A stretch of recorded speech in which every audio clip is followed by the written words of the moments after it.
So it's a negative and indirect power. Now, if you don't know what is the doctrine of the church on the political realm, then you won't be able, if you intervene in this domain, as the novice of the church is doing, you're going to destroy, you're going to create a greater mess. Like in a typical example is in Belgian Congo. The Belgian clergy was infected with leftist ideas by the time of decolonization. The consequence is 7 million Congolese dead. That's a consequence.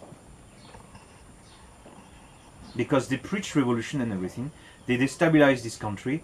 Then the US sent a CIA operative, his name is Mobutu Sese, became the president. And then the country eventually collapsed again and everything. But the country was given a very bad head start because of those revolutionary priests. Not just the US who interfered and other powers who interfered, but the country got a very bad start because the Belgian missionaries had lost their minds, and they would not listen to the teaching of the church. So there are plenty of reasons why you should know the Catholic social principles. Plenty of reasons. And it's a duty of your men to know these principles.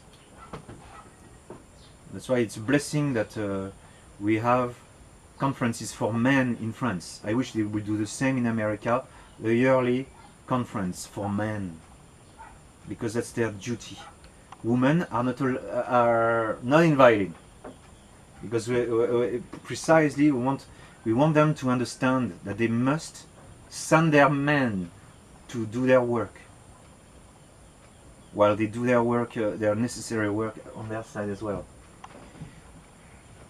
So now the plan of the whole treatise is in two great parties, two great parts. So what we are studying is a city, the civitas. Huh?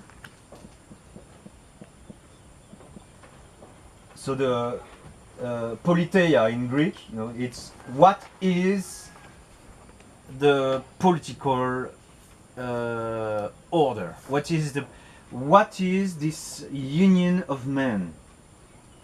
What is it?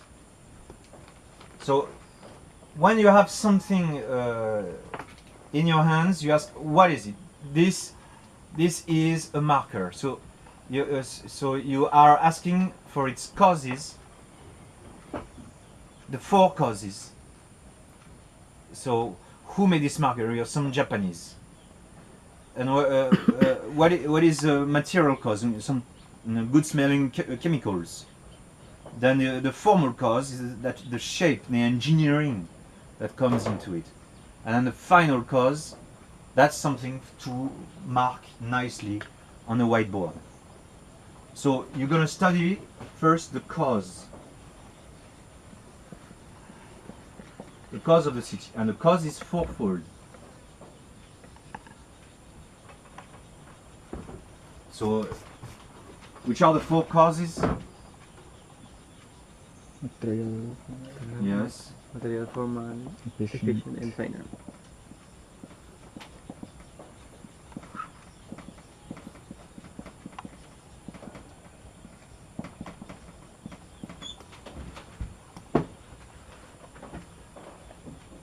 So, and that's going to give you chapter 1, 2, 3, and 4.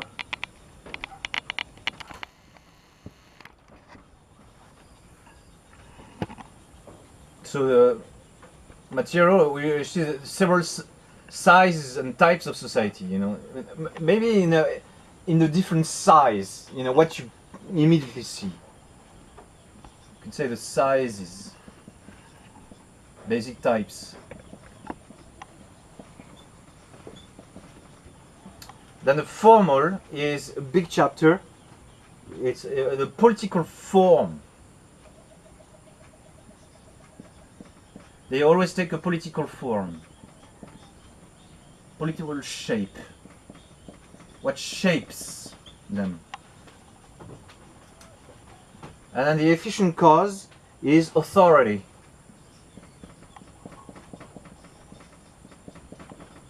See, the problem, the modern problem is that they take authority as a final cause. That is, Bishop Fulé says this, therefore, because this is the authority, you have to comply. Paul VI gives you a new mass, therefore I have to say the mass of Paul VI. That's the problem with the Sedevacantists. You know, they always say, he is the Pope, therefore you have to obey him. Because for them, they are, you know, they have this positivism. Whatever, if you are the authority, whatever you say must be complied with, because that's the end. Whereas in fact, no, there is a final cause above everything in society, which is a common good.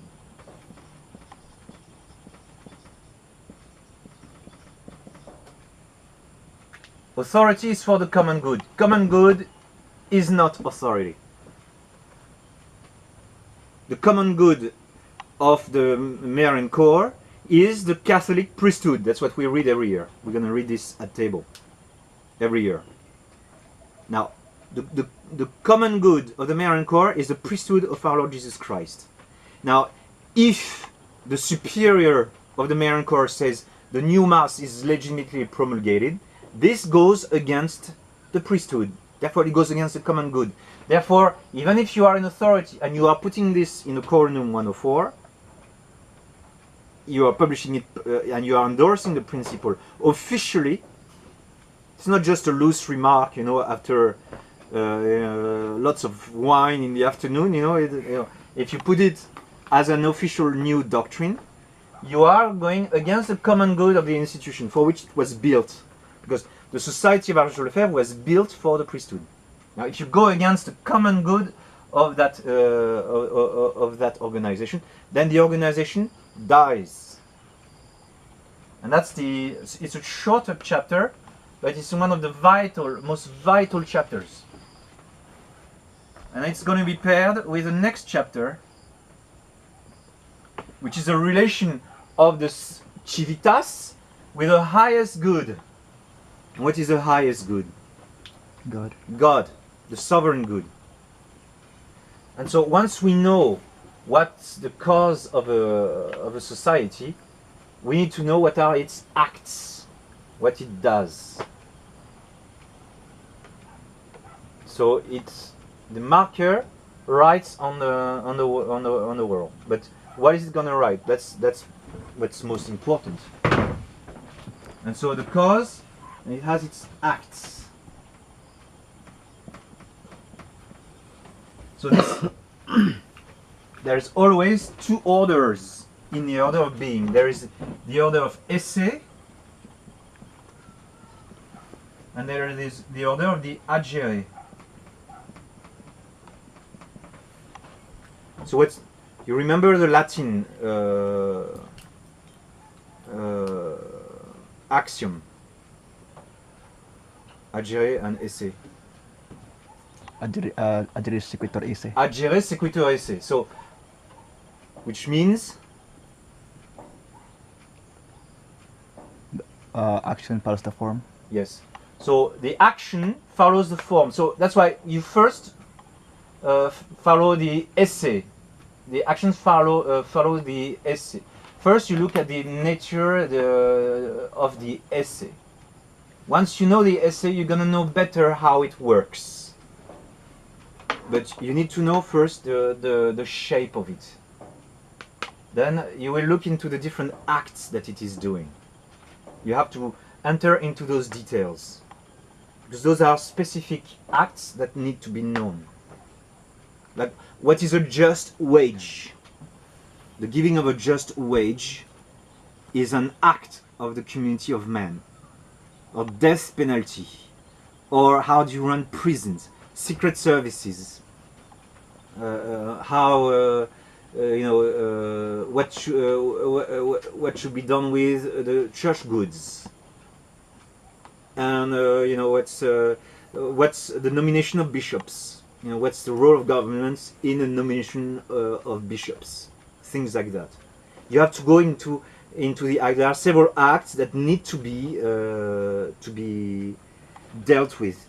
What does a society does with its interior enemies? What kind of different interior enemies a society has? What do you do with money, and how do you organize money and finances, the markets, and the companies, and the jobs that are in. So you need to explain what are the acts of the city. So the acts are threefold. The acts are with respect to three things. So as we saw, the sovereign good,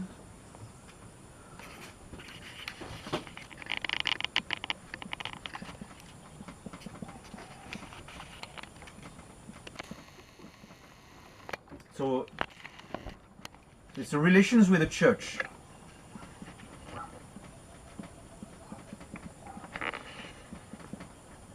Or you call it, it's a chapter on a chapter is called on the rights of God.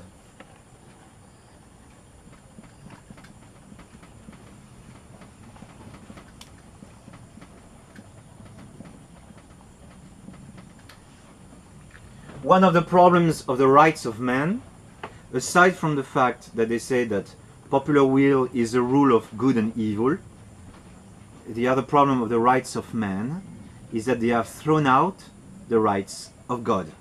God has no rights. That's a big problem. So we need a chapter, because the question of the rights of God is a central question. It's a problem that has been plaguing the whole West, and the whole rest of the world is infected with it because of the errors in that domain. And so it's a very important chapter. So the two chapters, chapter 4 and chapter 5, are the heart of the entire treaty. Because you look at the common good, ultimately, the highest common good is God. God is the common good of the entire universe. And so since the political body, the civitas, is quite a highly placed body in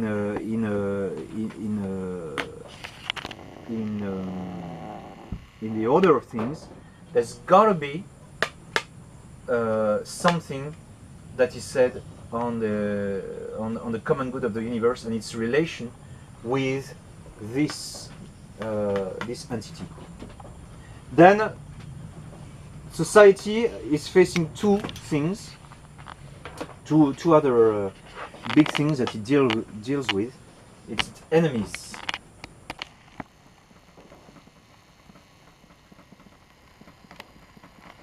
And then the other very complicated thing is property.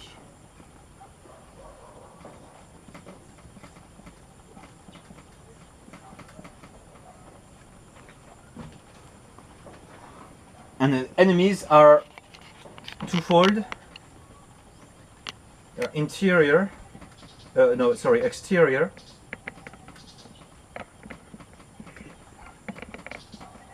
it's a brief chapter, fairly brief, not that long. It's on warfare. So to this is given war and interior.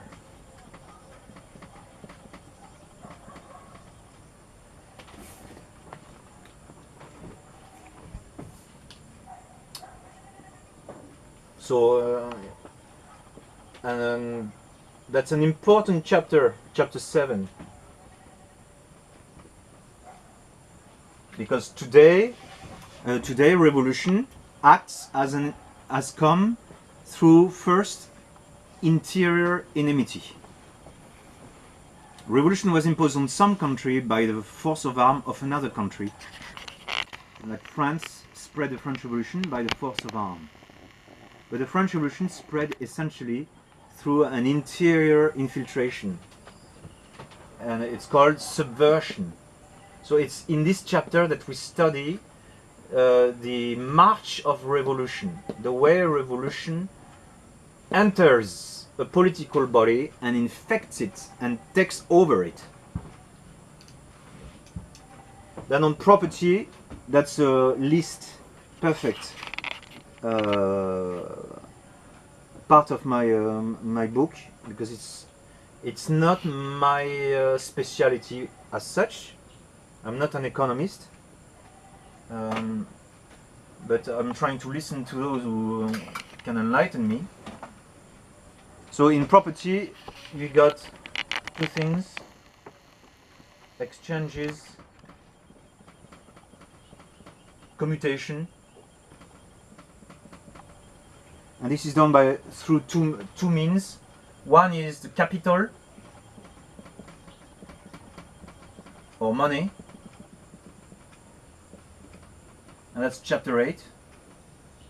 So money, is perhaps money is one of the most powerful forces in a political order. If you have money, you have a political strength, and then money has great consequences on the political life of man, huge consequences. And then and this exchanges takes place in a market. Market is the place and with the rules and everything. So and that's chapter 9. And then there is the distribution. How does distributive justice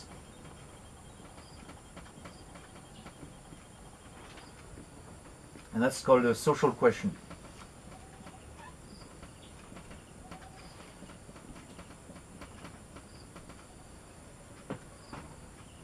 And that's chapter 10.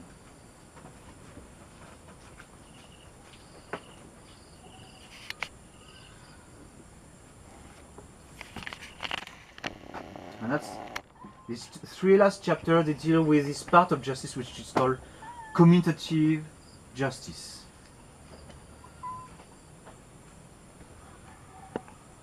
And then it's an important thing that we need to have some notion of it, because it's also the faithful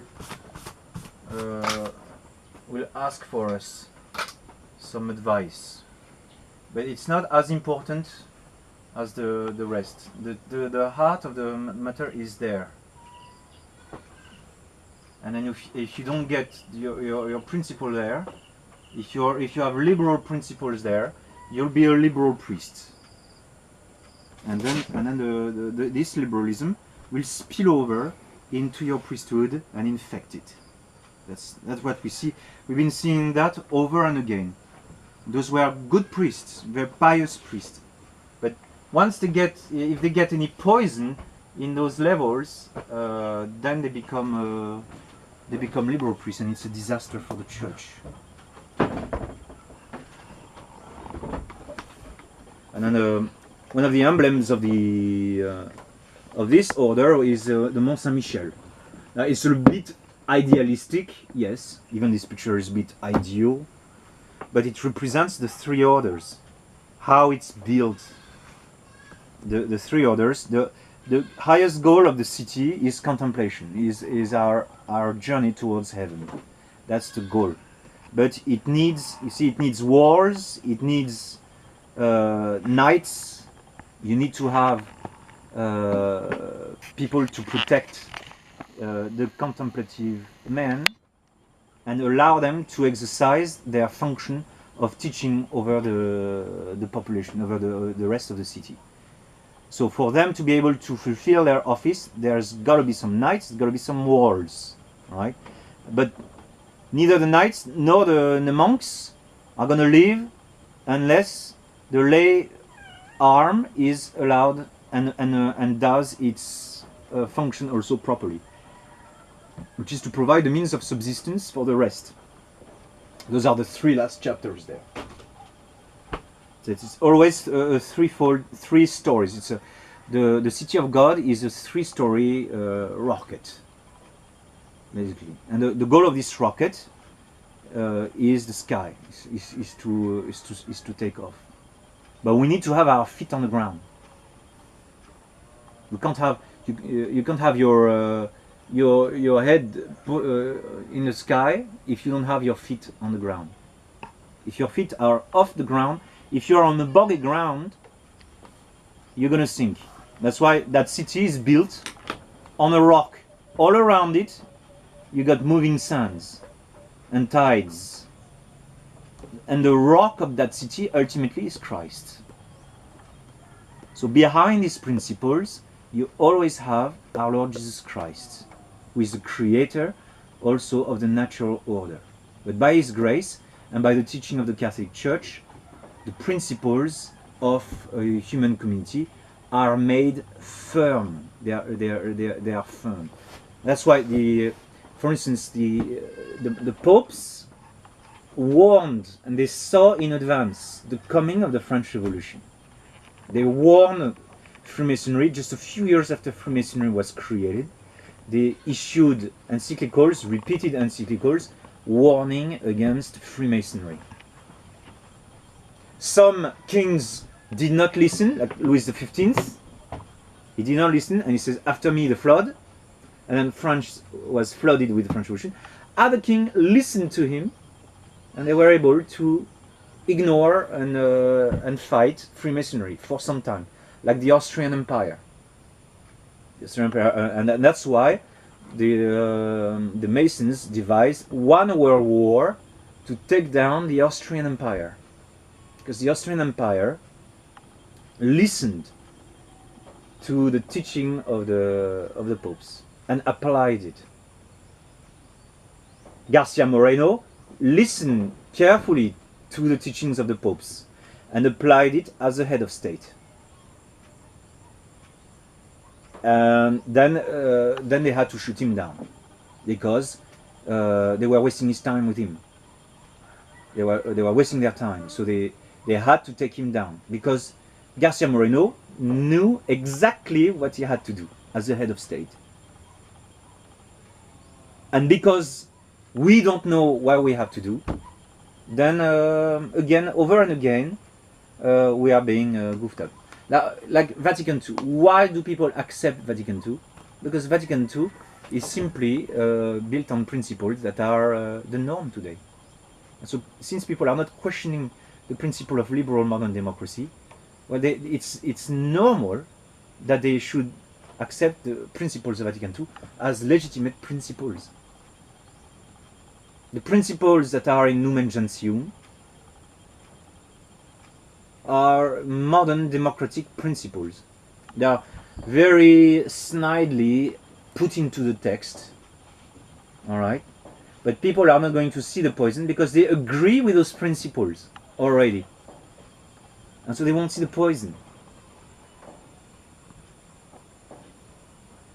Why do they accept, why do the liberal Catholics accept a new formal principle for the Catholic Church? It's because they say these principles are good principles. And then you tell them, but these principles are condemned by the Church. It doesn't matter. They believe in those principles. So they say, yeah, I will agree with the text of condemnation of these principles, but in practice, they live according to these principles. That's what we're gonna see in, I don't know how long it's gonna take, but you gotta have your head grounded on the political principles of the Catholic Church. Otherwise your priesthood is in danger.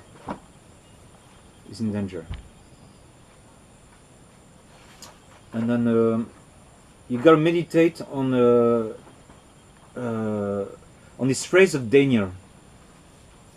7 times will pass over thee. 7 times. 7 periods of times. These are the words of Daniel to Nebuchadnezzar. Until you recognize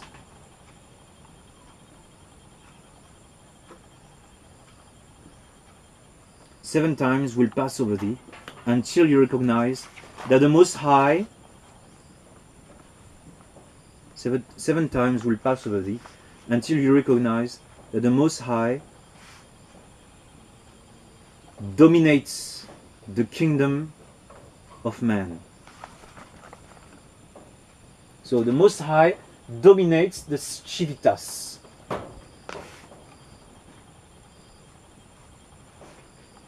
The kingdom of man, and gives it to whomever he pleases. And gives it to whomever he pleases.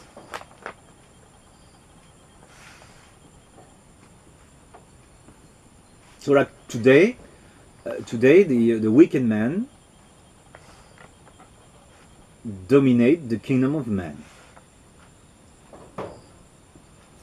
And that's, as our Lord says to Pontius Pilate, they wouldn't have any power unless God would have let them have it.